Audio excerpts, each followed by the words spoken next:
The voice you're hearing is actually a cicada's voice, a male cicada. Now, a female has arrived to the scene. The female cannot make noise, only male can make noise. They are making noise for two reasons. One, if they're threatened, the second is actually for the midship.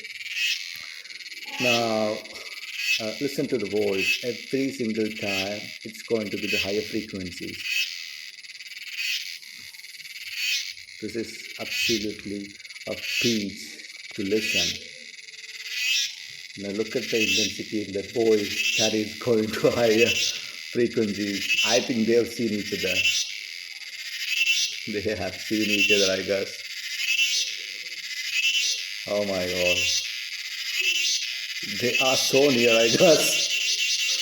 And it's dropping. 2, 1, 2, 3, 4. And they consummate. I have no idea.